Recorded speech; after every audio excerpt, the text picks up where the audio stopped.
திமுக அரசாங்கத்தினுடைய போலி முகம்.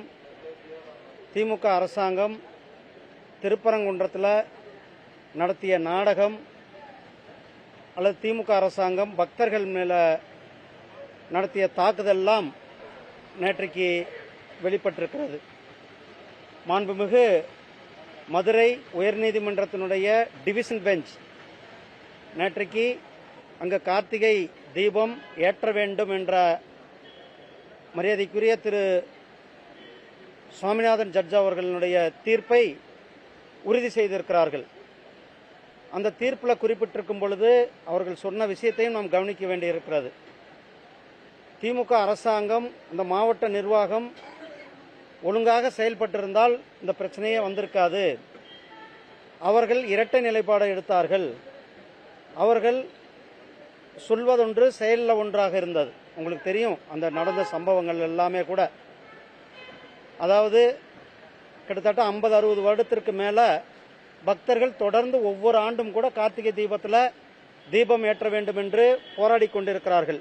100 வருஷத்துக்கு முன்னாடியே கேஸ் நடந்து அது கார்த்திகை தீபம் ஏற்ற வேண்டிய இடம் என்று தீர்ப்பளிக்கப்பட்ட விஷயம். அந்த இடத்துல அவர்கள் பக்தர்கள் சென்று போராடி கடைசியாக இந்த வருடம் அவர்கள் நீதிமன்றத்திற்கு சென்றார்கள்.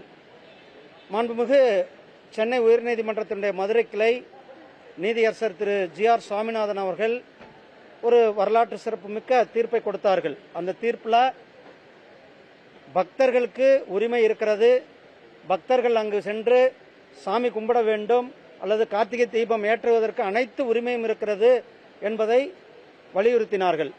ஆனால் அரசாங்கம், அந்த மாவட்ட நிர்வாகம் எந்தவித நடவடிக்கையும் எடுக்கவில்லை. அதன் பிறகு ஒரு கண்டெம்ட் கோர்ட் போடுறாங்க. அப்பயும் அவங்க எந்தவித நடவடிக்கையும் எடுக்கல. அப்போ ஜட்ஜு சொல்றார், கண்டெம்ட் போட்ட பிறகு 50 சிஎஸ்எஃப் வீரர்களுடைய உதவியோடு நீங்கள் போய் தீபம் ஏற்றுங்கள் என்று சொல்லுகிறார். அதையும் நிறைவேற்றாமல் அன்றைக்கு 144 என்று சொல்லக்கூடிய தடை உத்தரவை அந்த மாவட்ட நிர்வாகம் பக்தர்கள் மேல திணித்தது. அப்போ அதை எதிர்த்து போராடின எங்களுடைய பாரதிய ஜனதா கட்சியினுடைய மாநில தலைவர் கைது செய்யப்பட்டார்கள். எங்களுடைய இந்து முன்னணியுடைய தலைவர் திரு காடேஸ்வர சுப்பிரமணியம் அவர்கள் கைது செய்யப்பட்டார்கள். இப்படி தொடர்ந்து ஒரு அடக்குமுறையை, பக்தர்களுடைய அடிப்படை உரிமை கடவுளை வணங்குவது. ஆனால் அப்படிப்பட்ட இடத்துல அந்த அங்கு சென்றவர்களுக்கு கூட ஒரு நியாயத்தை கொடுக்கவில்லை. அப்படின்னு யார் சொல்லியிருக்கிறாரு? தமிழக முதலமைச்சர். அவருக்கு உண்மையாலும் அக்கறை இருந்தால், மக்களை நேசிக்கிறதா இருந்தால், திருப்பரங்குன்றம் முருகன் கோயிலில் போய் சாமி கும்பிட்டுட்டு அந்த பூர்ணச்சந்திரன் வீட்டில் போய் மன்னிப்பு கேட்டார்னா அதுதான் அவருடைய உண்மையானது.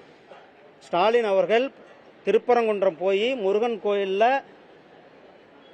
கோயிலில் வழிபட்டு விட்டு பூர்ணச்சந்திரனுக்கு போய் பூர்ணச்சந்திரன் வீட்டில் மன்னிப்பு கேட்டால்தான் அவர் சொல்றதை நம்ம ஏற்றுக்கொள்ள முடியும்.